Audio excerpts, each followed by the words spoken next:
Hi there and welcome. We're going to be looking at integer exponents today, and that includes negative exponents, which always tends to give students trouble. So let's go really slowly. Let's go back and look at our exponents again, where we had this interesting situation that occurred with x squared over x to the fifth. If you'll remember, our two x's in the numerator canceled with two x's in the denominator, and we were left with three x's in the denominator, and we would write that as x to the third. Well, when we're dividing with like bases, we subtract exponents. So this x squared over x to the fifth, we can write as x to the 2 minus 5, which gives us x to the negative 3. And then we would say that we had 1 over x cubed because we can't have two different answers. So what this meant was that negative exponents mean that the denominator has more x's, and we're going to be looking at that in detail. So the negative exponent means that there are more x's on the bottom of the fraction. If we looked at the quotient property for exponents, we had a is a real number and he's not 0, and m and n are whole numbers. Then whenever we have a to the m over a to the n, note that it's a to the m minus n. That is, when we divide with like bases, we subtract exponents.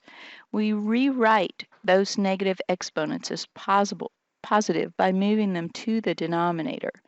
So a to the second over a to the eighth was a to the second minus 8, or a to the negative 6, which also means 1 over 6. Now, it follows from that the negative exponent property. So if n is some integer and a is not 0, then a to the negative n, meaning just a to some number, negative number, that just means 1 over a to the n. That is, negative exponents tell us to rewrite the expression. We rewrite those negative exponents as positive by moving them to the denominator.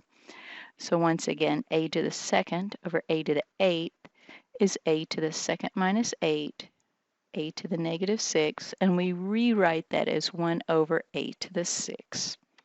So let's play. 5 to the negative 2. We rewrite that, don't do anything yet, rewrite that as 1 over 5 squared. Let's take care of those negative exponents first. Once we have that, we just say 1 over 5 squared is 1 over 25.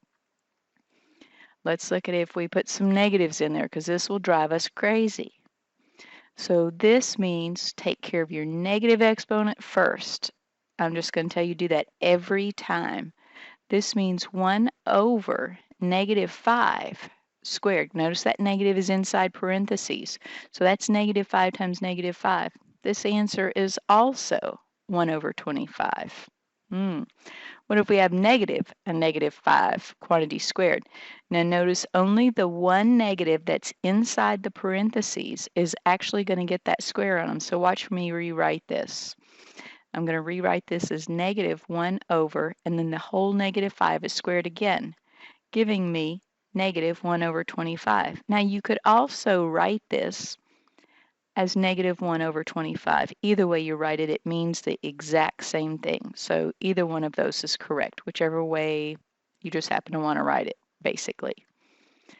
So when we're looking at the quotient property for negative exponents, and we have some sort of a and b, and they're real numbers, and they're not 0, and n is an integer, and we have that fraction a over b raised to the negative n. This can be rewritten as just flipping that fraction because everything is in the wrong spot. That's what a negative exponent means. It means it's in the wrong spot. So rewrite those negative exponents as positive by flipping everything that has a negative exponent. In this case, the whole thing had a negative exponent, so I flipped the whole thing. It's b over a all raised to the n. So if I have something like 2/3 all raised to the negative 3, take care of your negative exponent first by flipping. So now we have 3 over 2 raised to the third, and then we just compute 3 times 3 times 3 is 27, 2 times 2 times 2 is 8. So let's play with this. Oh my, Let's say we have the quantity negative 2x over y all raised to the negative 2. Let's take care of the negative exponent first. Then I would flip it. All right, so I flipped it. And now I have negative y over 2x raised to the second.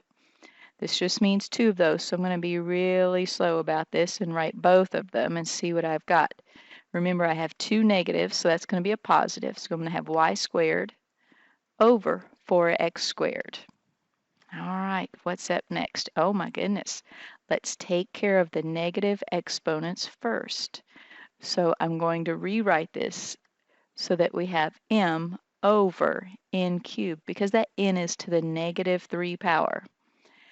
The second little guy, that m to the negative 5 times n to the negative 2, both of those two would go down to the denominator because they both have negative exponents. Now I'm just going to compute. Looks like I have 4 m's in the top, 5 in the bottom. That's going to give me 1 m in the bottom. I have 3 n's on the bottom and 2 n's in the bottom. That's 1 over m n to the 5th. All right. Ooh. This one we have the quantity 2t cubed over u all raised to the negative 3 times t to the 6 u to the negative 2. Like I said, let's take care of those negative exponents. First thing I'm going to do is flip that first fraction, writing it to the 3rd power. So I'll have u over 2t cubed all raised to the 3rd. The next part is going to be t to the 6. He's got a positive exponent. And then u has a negative exponent, so I'll throw him down in the bottom. And then I'll just go ahead and take care of my power 3 so that I'll have u to the 3rd over 8t to the 9th using my properties from before. So there's that first term. That second little guy, I didn't change him, so I'm just going to write him down. Now, how many u's do I have? I have 3 in top and 2 in bottom. That leaves me with 1 on top. What about my 8? He doesn't move. My t's, I have 6 in top, 9 in bottom. That leaves me with 3 in bottom. All right. So you're going to get to play with some of those homework problems, and sometimes they are tough. Let's look at scientific notation. Scientific notation is a convenient way to write really big numbers or really small ones. So if I have 9.02 times 10 to the 9th, that's going to equal 9 billion and 20 million. Oh my goodness. Positive exponents mean really big numbers. Move your decimal point to the right. So what I've done here is I've written this out. I'm going to write down my 9.02. I'm going to move that decimal point 9 places to the right, fill in the rest with zeros, and that's how I got that 9 billion number. All right. Now, negative exponents mean really tiny numbers. You're going to move the decimal point to the left. You're going to take that decimal point, move it 9 places to the left. That's what that negative means. So I'll end up with, if I have 9.02 times 10 to the negative 9, move that decimal point 9 places to the left, I'll end up with 8 zeros in front of that 9 when I do that. Now, scientific notation is a great way to write really big and really small numbers, but I can get my calculator to do this. So we're just going to make our calculator do this 9.02 times 10 to the 9th and make it write it in standard form. So what I'm going to do is I'm going to key the following. I'm going to key 9.02. That means enter that first part. Then I'm going to hit the second key. That's the blue key that's in the upper left on your calculator. That tells your calculator, it's a shift key, it tells the calculator to read the commandments in blue. And if you have a TI-83, it's probably yellow. So hit that yellow key. Then you'll hit the EE button. That EE button is right on the comma, right over the 7. This is your times 10 to the button. When you see that E pop up in your main screen, that means times 10 to the.